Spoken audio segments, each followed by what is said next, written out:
Today's guest is Ryan Ellingham, the Director of Marketing at the Steve Marshall Group. From leading innovative campaigns to driving growth across multiple dealerships, Ryan's got his finger on the pulse of what actually moves metal. Let's dive in and see what life is like in Ryan's shoes and being part of a fantastic automotive group. Well, man, I read your bio for the first time on the Steve Marshall Group page because I felt like I knew you enough. But then when I read it, I realized that you were a true car guy. Try to be. Tell me about that. Yeah. So I grew up in Toronto, and my dad, he's a mechanic. He's been a mechanic for like 43 years. And so anything you can name on the service side of the business, he's worked in. He's been a technician, he's been a foreman, he's been a service manager. He managed his own garages as well once upon a time. So between, being up the road from our house and visiting him at work very, very often, having all the neighbors on our street needing him to help with car stuff, and me actually racing cars on and off for quite a bit of time, it all kind of just kept growing. So that's me. Like ever since I was like 2 years old, I had like, you go to Walmart and get a Hot Wheels car for like 47 cents or something like that. And my mom or my dad would always buy me a Hot Wheels car, and I'd like latch onto it for an entire week. And then every Saturday we'd go back to Walmart and get another one, and I'd latch onto that. And I had about like 200 pounds worth of Hot Wheels cars by the time I was like 5 years old. So it's always been like that for me. Like it's the only thing I know. Crazy. I'm assuming 200 pounds, the weight, not the currency. Yeah, definitely the weight. Is that habit of changing cars every week, Hot Wheels, has that crept into your adult life where you're like constantly wanting to change out cars and collect things? Yeah, definitely wanting to, for sure. Only if I could afford it. But I still go on like Auto Trader and Car Gurus at least like twice, 3 times a week. I'm looking at like the most oddball things. Like I'm a huge fan of like what people call nowadays like modern classics. So cars from like the 90s and 2000s that like are so overlooked. Most of them are just in the earth now. But for me, like I love finding those very odd things that are just like low mileage, showroom condition. And it could be something as simple as like, Ford Crown Vic or a Land Rover or something like that. Like nothing too special, but yeah. Yeah, I mean, that's pretty cool. Old Land Rovers are really cool, especially when you see mint ones with low miles and good conditions. Cool. Oh yeah, because that in itself, that tells you about the passion of the owner or the fact they never took it anywhere. One of the two. So. Yes, which is kind of sad. Cars sitting in showrooms and not doing anything. But yeah, I watched the Goodwood revival a lot because that's where they bring out like these are cars that are just from ages ago, and they could be worth tens of thousands, hundreds of thousands. I don't know if they go up to the millions in some cases, but these people are racing them on a track and they're properly racing them, right? So they're being used to their fullest of purpose, and then beyond in some cases. And that stuff I love to see, where they're not parked, they're doing something with them. Right. I like that a lot. Yeah. My dad collects old cars, always has. So like I grew up around that. And yeah, some of his cars that he's had, like, he drives them all. So it's nice to experience that. Oh, I love that. It's absolutely fantastic. Yeah.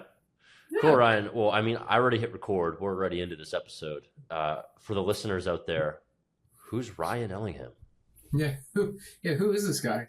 Well, Ryan Ellingham is my name, and I am the Director of Marketing for the Steve Marshall Group. I've been doing this now for just about 18 months, a little bit beyond that now. And I guess if you want me to carry on, just keep going on with the rest of it. Yeah, give us the story.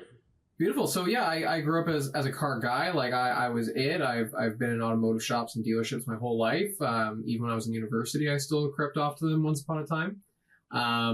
When I graduated with a marketing degree from Ontario, I came out here. I very quickly had a sales job somewhere else in a different industry. It didn't work for me. And I got hired by Steve Davidson, our COO here at the Steve Marshall Group, but once was a managing partner at a different automotive group. I was hired there as a marketing coordinator for a couple stores in the Lower Mainland, and they were Ford. And then I worked there for about 2.5 years, and then I carried on over to another automotive group where I managed, in the beginning, the Mercedes-Benz account for a lot of stores here in the Lower Mainland, and expanded every now and then to ultra luxury. So things like Porsche, Lamborghini, Aston Martin, and Bentley on very seldom occasions. And then, so that was fun. and then came over here to Steve Marshall Group simply because it made perfect sense. I love it here. I love the people here, and I knew a lot of them by reputation prior to coming here, so it made full perfect sense to make this move. Yeah, when you get to work with amazing people, it's just makes everything so much more fulfilling. What was ultra luxury marketing like? Like how did you market that, manage it? What were the differences between that and maybe a Ford store or even a Mercedes store? Gotcha.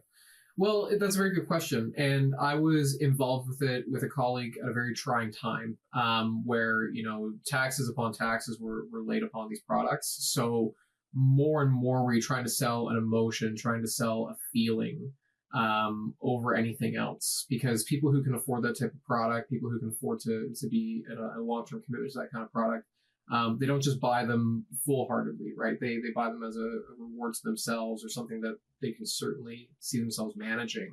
And they're smart with money altogether. So I would go back to, again, selling an emotion, selling a feeling. It's very event-based. It's not something that you see at a Ford store where you're trying to do lead generation ads, you're trying to do special private sales, you're trying to do, buy a car, get a prize with it, or enter to get a prize, or, cash back. Like none of those things would apply.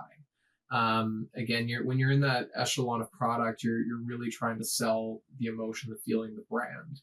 And then if you're looking at it from a loyalty perspective, again, same thing. Like you have to cater to those clients. You have to give them a unique, once in a lifetime experience almost every single time you sell them, or you even just work with them to sell them something. It really is I think that every salesperson has a friendship or a proper relationship with their clients at any brand and any dealership anywhere in the country. But I think that it definitely hits home with those brands for sure.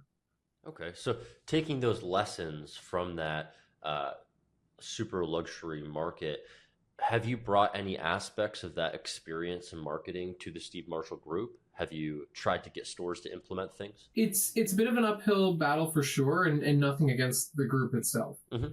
I think that it's a great thing to start trying. I think that stores like Steve Marshall, Ford, and Campbell River do a fantastic job at that in their own way. And why? Because they've been there for almost 60 years. And in that case, it's the fact that they've known these people through generations.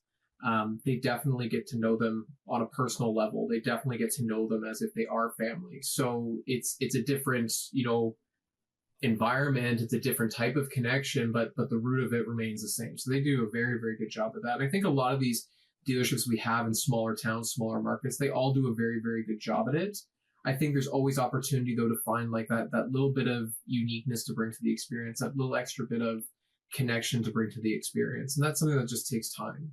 A lot of people that are in ultra luxury sales, it's not just automotive. It can be real estate. It can be pleasure craft. It can be really anything. A lot of those people also have they're in societies, they're in clubs. They tend to have like a hobby or something that they really pick onto, like watches, cigars, travel, literature, furniture. Like they pick these very unique things and they find a very good way to connect, right? Because when you're in that environment, that's what everyone connects on, these types of stereotypes almost. So it's almost like bringing that to our mainstream, right? Is it about outdoors? Is it about outdoor activities? Is it about, family activities, charities, philanthropy, which all of these things many of us do in many capacities. So it all makes sense. Yeah, you said that connection there. And like as marketers, I'm sure you can agree with this. Sometimes we get very caught up in KPIs and numbers and conversion rates. At the end of the day, it's like people over product. People and connection matters so much more than sharing, the $1,000 off you're going to get on this truck or whatnot. Those relationships matter so much. Definitely, and I'll say I'll put out a bit of a shout out to something that I've heard from Steve Marshall, or from people quoting Steve Marshall, which is a little off to what we're talking about here, but I think it's still worth mentioning. Is that you sell your first car in the sales department, but you sell your fifth, your sixth, your seventh, and then on from the service department. But it all comes down to, again, the connection of staff with those people. So again, it reaches across departments too, right? It's not just purely about the showroom, although that big time is a huge part about first impressions and lifecycle management. But I think that we have to put equal amount, if not more weight, into the service side, because it's not just about selling one big product. It's about selling all the things you have to do right to keep that product working for you and be a part of your lifestyle. Right. That makes a lot of sense. Where You oversee obviously a lot of stores with the Steve Marshall Group. You guys are up to 12, 13? Am I? 12, 13 now, yeah. So if we have a thing where we kind of consider our Hawaii stores sometimes two separate locations. Sometimes we consider them as one. So yeah, 12, 13. Incredible. How do you keep the teams aligned and pushing forward with the Steve Marshall brand? Or are they all unique to themselves? I know a lot of groups, some are very corporate, some are very independent minded in terms of marketing and branding. Totally. Great question. I think that, over the time I've been here, a lot of it has been character building, bringing the marketing team together outside of their normal day to day, whether it be virtual meetings or me seeing them in person as groups and taking them off site or trying to find a space that we can be ourselves with. I think that building that character and building that investment into the company, like really understanding the legacy of what this group is, what our president is, our CEO and COO, and all the way down, understanding the value that those people have built over, again, decades of time. I think that that's a huge part of the learning that has made the marketing team so collective and so successful. I think that, changing certain things about how they do, right? We started with coordinators and now we're trying to make them sort of specialists, if you will. So it's no longer like you're the one person for everything at the dealership, and now you work with a collective so that you can focus on the things that you're, how do we say this? On the things that you're good at, the things that you're passionate at, the things that you have difficulty in, the things that you're not passionate about. We can always work on those in the back end, but we still have other people on this team that can help you. So that's one part of it. The other part is certainly because I think that management itself is so engaged. So a lot of the GMs and partners in this group are very, very engaged with their stores. They're very engaged with their community. They do take a lot of what they do to heart. So I think that having the passion at the rooftop level from those folks still creates the individualism, still allows them to be themselves in their community. And then being this collective team on this side helps them all have the confidence to know that whatever has to happen and whatever it takes to make it happen, they can work with each other quite well. Yeah, and that the feedback that I've gotten from that, like from some people from Rivershore, one of your stores up in Kamloops, they love that, and I can see the impact that change has had on the team, and it fosters so much more collaboration, even between the GMs. Like the GMs are so much more involved, and it makes it easier for us as marketers to translate value, but to collaborate with the team. So that's really, really nice. I appreciate you saying that. Thank you. Of course. And obviously my next question was going to be around culture, but you kind of already answered that, what role culture plays in marketing success across the group. Yeah, if I can expand on that quickly a little bit, just for the sake of, because we're here. Yeah. I think that if you've interviewed anybody in the group or you've talked to people offline in other ways, I think that again, like I give a lot of credit to the fact that we are first generation leadership here, right? Like Steve Marshall still comes into work basically every day.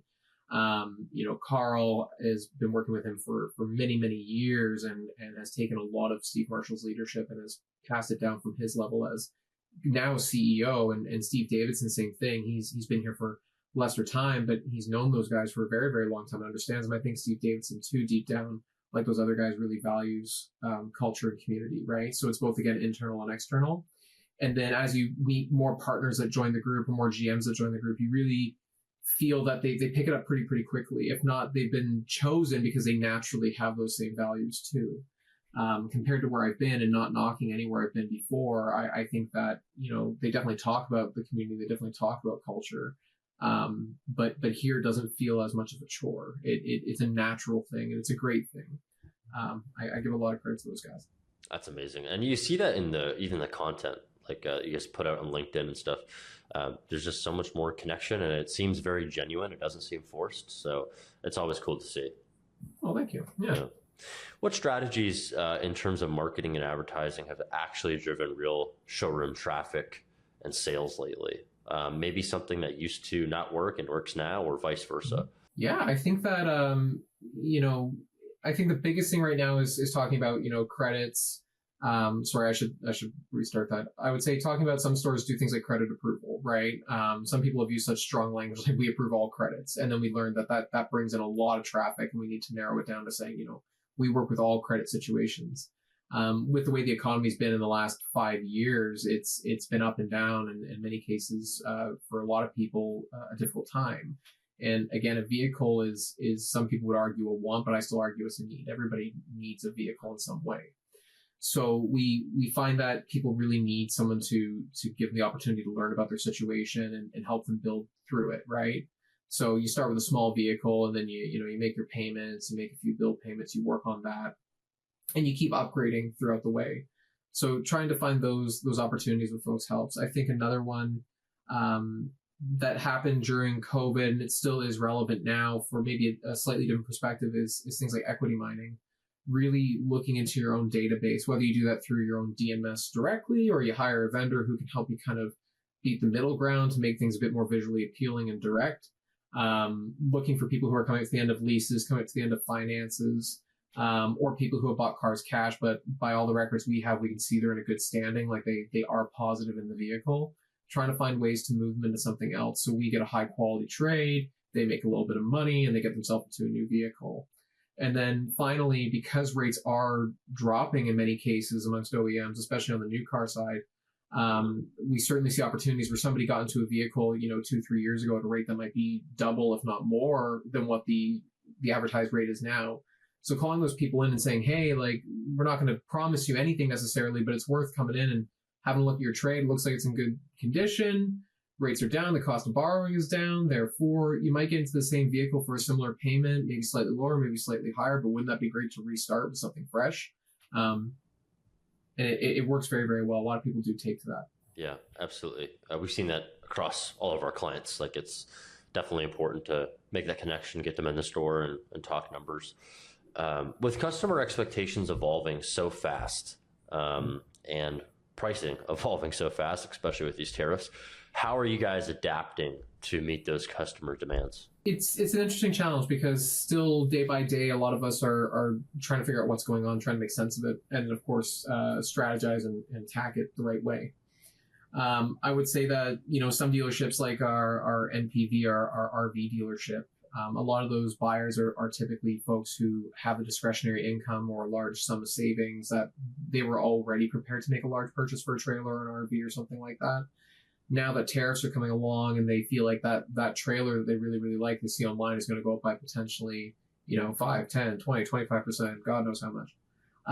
They're more incentivized now because they were already thinking about doing it. They're already prepared to buy it cash, or they're already prepared to budget the finance payments. They had it mentally figured out, and now this is the push for them to go ahead and do it. Mm-hmm. I think that in that particular business, and again, I'm speaking from one smaller RV operation compared to larger chains and many different markets, I think that I wouldn't call it a positive thing necessarily, but I would call it a, kind of a shock to the system, if that makes sense.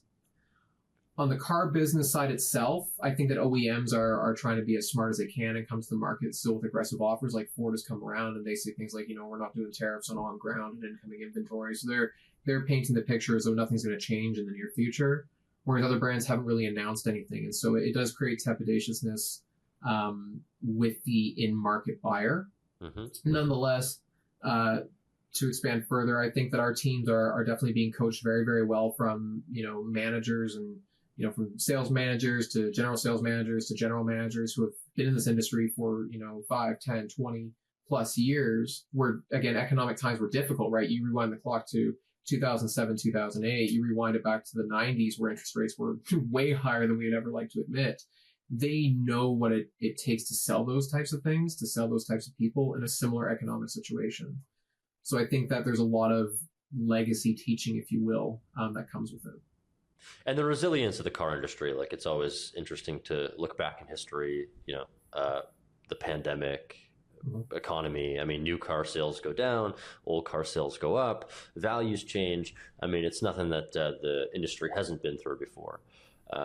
But to your point, it's interesting, like Ford, the employee pricing rollout. I think there was talk about Stellantis doing something like that. And then mm-hmm. you've got BMW raising prices. Mercedes decided to eat that increase, absorb those costs. But then you've got, I think it was Land Rover and Jaguar that's stopping 1 month for all imports into the U.S. So it's going to be very interesting what happens to inventory on the lot, used car prices, new It will be interesting, right? It's definitely it's tricky, right? You kind of get a polarizing effect out of it. Some people are, again, they're more charged up to go out and make a decision and make a purchase, and we do see a lot of that. And then the other side is people who are just kind of like, I'm going to hold on and wait.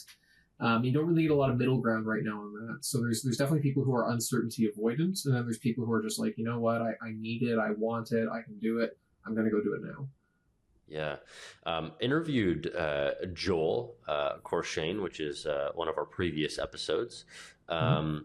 He had a really interesting perspective on it, which was he's excited for the tariffs because it just forces everybody to make better decisions and be better all around. And yes, they're not great for the industry. I mean, people have their own opinions on that, but Mm-hmm. obviously it comes with challenges. But it forces everybody to grow, expand, learn new things, and focus on the customers. So I thought it was an Absolutely. interesting perspective. I think that's a great perspective. Definitely encouraging people to make a wiser choice, or think a little bit more about these big choices. That's a very interesting angle, and definitely a wise one for Mm-hmm. sure. Yeah. When you guys are working with your sales team, and you're in marketing, you manage all these people in all these stores. How closely are you guys working with sales to make a cohesive strategy? Do you guys treat it like it's one department, like some companies do, or are you guys completely separate and don't really talk that much? What does that look like? So I'll speak to my methods and how I've trained the staff, and I Mm-hmm. think that it's pretty well aligned across the group. But there's always unique situations. My angle is that you have to meet at least twice a month, with all departments. So this is sales managers, this is service and parts managers, this is the general manager as well. And you sit there at approximately 10 days before the month ends and you go, okay, well, here's what I see where we're at right now. Here's we know what is coming. And we're looking ahead like 30, 60, 90 days, and we all need to make a collective decision on how we want to move, right? And these things factor on, what we see in the market share, what we see in what is coming in for inventory and what is on ground. What are our current strategies that are working? We're reviewing competitors in our market or people with similar brands in a different market, trying to get ideas or learn what they're doing to help us be better or be more tactical. Mm-hmm. So that is a one collective meeting situation, and everybody brings their feedback from what they see in their own departments to the conversation, so that we're not just being one sided saying, well, here's all the data, here's the results that I see, we should do this. It's definitely that's part of it, but everybody has that same opportunity. And then as a collective, we go ahead and go, okay, what are we doing in 30 days, which is basically the next month? What are we doing in 60 days? What are we doing in 90 days? And it keeps evolving in that situation. And then on the other hand, within the first week to 10 days of the following month, we encourage them to sit down again as a team and go like, okay, marketing now sits there and explains what they see. What is the black and white in the data that they see? And again, taking that feedback from the managers, did they see that? How was the feeling for that? How did that work? And when you pair those two up and you have them, you make sure they're mutually exclusive meetings. You don't try to talk about the same thing. And if you do, it's definitely different perspectives. That creates the unity to feel like everybody's a part of this decision. Everybody has their point of accountability. Everybody has what they have to activate on, and then we move with it. I think that situation works a lot better than marketing trying to figure it out on their own, or marketing being directed by a manager, like, just go do this. Because I believe firmly that, I was hired here because, Stephen Carl and the others who interviewed me believed that I was the best person, the smartest person with marketing and advertising for this group. So I like to think of the same thing for the marketing people in the stores, right? They're learning 100%. I was there, but the intent is they're supposed to be versions of me in their dealership. And that sounds a bit egotistical. So there's I know what sort you're of phrase saying. it. You're Yeah, good. the best versions of marketing advertising in their stores. Mm-hmm. It's just like how the sales managers is supposed to be the best person in sales in their store, like the service manager, like the parts manager, the general manager who has a little bit of everything can say that they're very well knowing at all things, and empowering the others who are the specialists, the experts, to move along combined collective. And let me add to that, Ryan. As a vendor, that system and that level of communication between sales and marketing, and then marketing to the vendors to make everybody on the same page, is so damn important. And we've had clients where that just is not in existence. There's like very little communication between the sales and marketing, and it just creates a mess. Like you had even mentioned ramping up. We approve all credit advertising at a store that probably shouldn't be running subprime or focusing on subprime. That just causes a bunch of chaos because we're like, hey, all these leads they're getting contacted, they're answering the phone, but no vehicles are being sold. And if we don't know that information, a vendor can't pivot and adjust. And same thing with internal marketing processes, etc. So I commend you guys for that. Definitely. Thank you. I give a lot of credit to them. They're doing it every day. Yeah. In terms of sales and marketing, what tools are you guys using right now? Software, AI products, maybe it's a system that you inputted into the dealership. What has been a true game changer for you guys? Yeah, well, we've, without naming the vendors themselves, we've been trying a few AI products. They all operate in their slightly nuanced fashion, but the core concept remains the same, right? We're trying to find abilities to streamline things that we find our staff doesn't do well at, doesn't enjoy doing, especially, or just things that just drag time on. So these AI assistants, these AI BDCs, they certainly are worth exploring. But definitely in a infancy stage, in my opinion. So again, we're in trial with many things. We haven't really committed to one particular thing, but we see the potential, and that's why we're doing it now. A lot of equity mining abilities, whether it be in our DMS or be with other tools that are out there that we want to try with. Again, those are great opportunities for us. I think that dealers tend to overlook that. They always kind of go for the conquest, which is like, let's just keep getting more ads out there. Let's be the biggest, greatest, loudest dealership out there to get more leads in. But they always overlook their CRM, their DMS, and programs that can help align with mining it. So for me, I truly believe, and I'm going to quote somebody I used to work for, but your CRM is your single source of truth. That's one thing. And big time, I believe that when it's managed correctly, and by correctly, I mean, to its fullest extent, no garbage in, no garbage out, a CRM is $1 million program. It is the one place that you should be able to look into and look for any type of metric, look for any type of target audience, and have faith that you can go to that audience with the best intent, the best quality, and get something out of it every single time. And your cost is next to nothing. You paid for those customers already to be a part of your business, whether it be through advertising, whether it be through other forms of a deal, giveaways, events, all those things, right? That helps your brand. Now that they're there, you in a way own them, right? So I think that, again, like, huge opportunity to lean into those systems. Are you guys using any customer data platforms to synchronize the CRM data with your DMS and all the other data? No, not right now. And the reason why we don't use CDPs is because we have the fortunate ability that our CRM and our DMS are one program. They live in one house now. So when I started with the Automotive Group, we were with a different provider as an Automotive Group, and that provider was no longer staying in Canada. And there was a long tail plan with that, but we wanted to get ahead of the race. So we moved over to them pretty quickly to my time here. So a lot of the things that joined with that program were out of it. We moved away from them. We trusted that having things in one house as DMS and CRM combined, it still takes a lot of cleaning, and it's still an active thing to this day. But now that it lives in one place, we have a lot more faith. Awesome. A second ago, you had said that you guys are trialing a bunch of AI products, and you are in the infancy stage of making decisions. And I think that's the trend, right? New technology. People aren't really sure what AI is. It's a buzzword at this point. But I think that's the common trend is tasting a little bit of each product to see really what value it brings. And I think there's going to be a massive shift in the next 6 to 12 months where people really start adopting their favorite piece of tech. But until then, it will be a very, let's say, taste testing season, I guess, in terms of new technology. Definitely. For dealerships looking to level up and fix the gaps in their marketing, where should they be looking first? And how should they be approaching this? Like, what's the most common mistakes that you see holding groups back?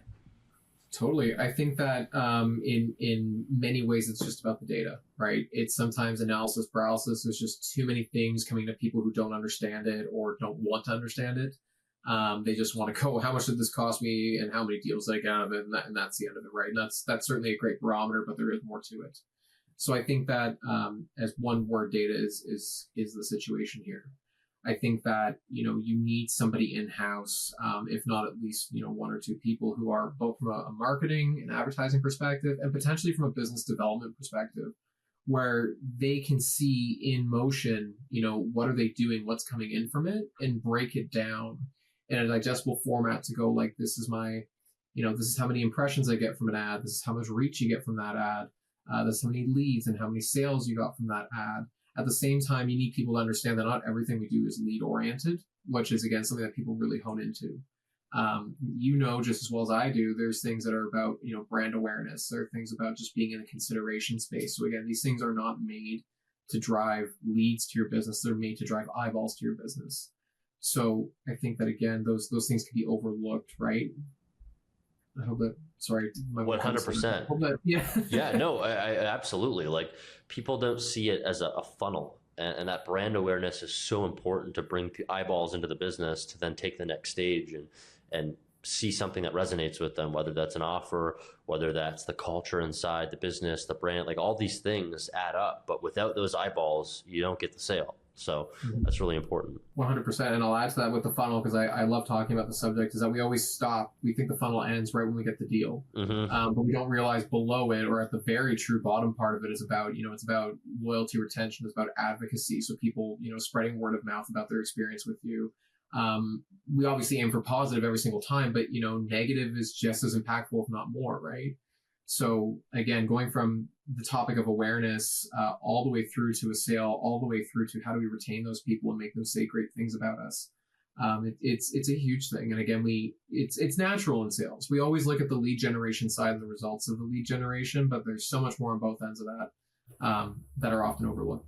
Yeah, I mean, like, I'm just pulling it up here just so I don't misquote it, but I really like this, like the reverse funnel as well. Like, you picture a normal funnel and then you take a funnel and you put it in reverse, and it's like after the conversion, that bottleneck, or that middle piece where the two funnels connect, that's the conversion. But then you got the retention, and then you got the upselling and the reviews and the referrals, and all that stems up and can even go back into another funnel. Somebody buying a new car, trading in, going back to the service bay for more work. All these things matter. Totally. 100% they do. And nowadays, yeah, big time. You got to lean into that for sure. Absolutely. Yeah, there's so much opportunity in service. And, I see, or have seen, a lot of stores just focus on getting the sale, but that's really just the first tip of the iceberg in terms of advertising. And it's how can you fill that service bay, have them come back month after month after month and get that new car. What's something that you see in the automotive landscape that maybe some people don't see in terms of the future? Some people think there's going to be direct to consumer. Some people think there's doom and gloom. Amazon selling cars, even though I'm not sure that's really turning out well, but it's a test pilot. Yeah. Is there anything that you see where you think the automotive industry is heading? So I think that there's a lot to say both on the in-store experience and then about the product itself. So I, not trying to knock the industry or any particular brand or product within, but I don't fundamentally believe in electric vehicles. And I'm not one of those people that says, roll coal because climate change isn't a thing. I just think that we can look in different areas. You can cut this out if you want, by the way. No, this is good. This is good. Yeah, I think that electric vehicles are something where we're learning very, very quickly with a pretty sudden reminder that electric cars, what it takes to make them, what it takes to keep them running, and then what it means when they die, like anything else, all vehicles do die and return to the earth. What's the impact of that? And I won't quote any studies because I'll be making them a bit loosely here, but I've seen things where it's like, to offset an ICE vehicle, you have to drive an electric vehicle for 50,000 kilometers. Just to get to a par level on environmental impact.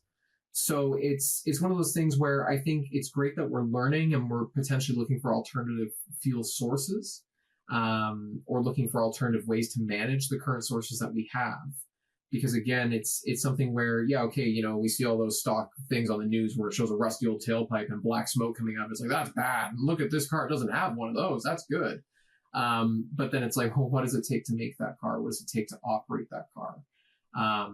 Clean energy sourcing is still something that isn't a common thing, right? Like we live in BC where we have hydroelectric dams and, in other parts of the country we have wind farms, sure, but that's a very small portion of how we actually source energy to power those vehicles. And then when you throw a battery pack in the ground, it doesn't just recycle itself, right? If anything, it has a much worse impact than anything else.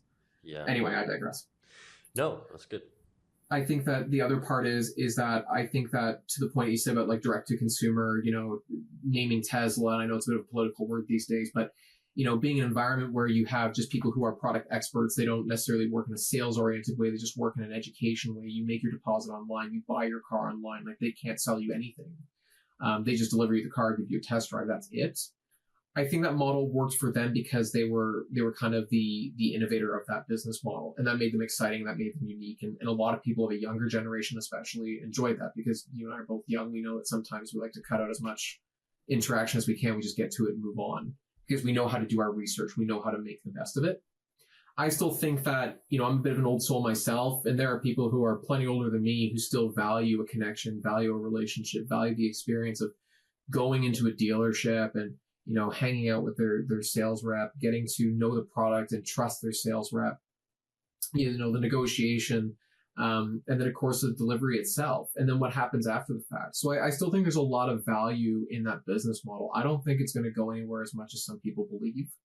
I'm not saying direct to consumer is without its merit. It might work for certain people in a certain demographic, but I do believe in North America, the dealership model as you see it, core concept wise, will remain quite strong. I fully agree with that. I love that prediction, and I'm assuming most dealers do. I think the experience of going to a dealership, I know some people don't like it because they're sitting there for 5 hours. Some stores are notoriously bad for that, taking so long on the sales floor, getting the vehicle ready to test drive, taking to whatever. We can talk about that. But I love that experience. I love sitting there looking at the cars. Like, maybe I'm different, maybe I'm twisted, but ever since I was a kid, I loved going into dealerships and just looking at vehicles, and that feeling has not worn off. So I know there's a lot of people like us that enjoy that. Definitely.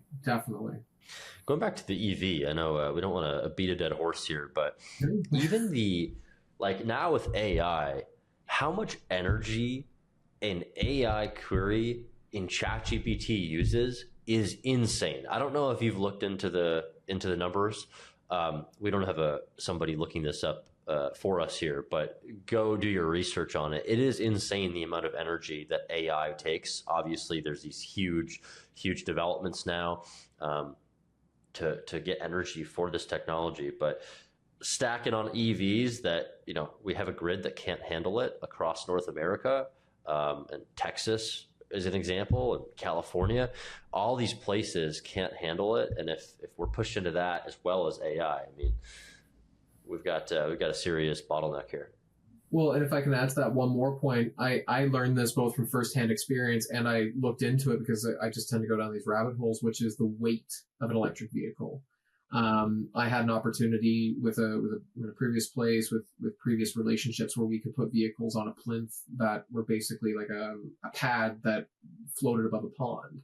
And we were trying to send down one of the electric vehicles to go onto it. And they said, well, the weight capacity is X. And when we looked at it, we're like, oh, that ain't going to work. And then I was thinking to myself, it can't be, because we parked the gasoline version of that car there once upon a time, and it sat there, and it was like a 500 kilogram difference. And these are pretty much the exact same car. Mm-hmm. And so there's articles that I've read, and even in Vancouver and other places where, like, you got to think these older parking garages, these older bridges, these older road networks, to handle what could be the equivalent of 20 to 30% more weight in one car, is insane, to be able. And it's not just about electric retrofitting for charging ability or anything like that. It's about the fact that, like, can a parking garage handle the fact that it could potentially have 10, 20, 30% more weight in it? It's a much bigger conversation to have, for sure. I've never actually thought about that. I've seen some studies and impacts on the roadways, but I've never actually thought about the structures and parking garages. I'm not an engineer, so maybe I'm overreacting a bit, but I do know that there were some cases where, like, these older structures were definitely being, refitted or definitely assessed to be like, can they, in the long run, as electric vehicles become more of a popular thing, will it be able to manage that? It's a big conversation for sure. Let's take it back to marketing. One last question here, Ryan. Somebody wants to be an internet director of marketing at a group. Where should they start? What skill set should they learn how to build? And how should they assess a group and find one that really aligns with them? Okay, very good question. I think that the one thing that anybody going into marketing, advertising, or in a BDC space as well, like an internet manager, like you described, they are a very unique breed of person. To find that as like a full-time specialty, they need to know that and build confidence in that. And every day is a school day, in my opinion. So coming in with the confidence, but also the humility to know that you have to evolve, is a big thing. A lot of people are going to have opinions about what you do, how you do it, the money you spend. But you really need to hold faith that you know what you're doing, or you're learning as you go, and you can justify every result you make, and move away with it to something better. That's the first thing, right? Having that confidence no matter where you go. I think as far as like, what automotive group, what OEM do you want to go work for? I think it comes down to what aligns with your character, because there's many places where they're corporate, and sometimes you want to move into a place where, here's the lines, and you got to be within them, and you toe it, you go for it. Or you can look at places like this where we value, again, the culture, the community, the fact that a lot of management have their own investments here, right? So uniqueness is certainly a big thing. We operate in smaller town markets, so again, like uniqueness and being a bit more creative is a big thing. So assessing your market area is a big one for sure.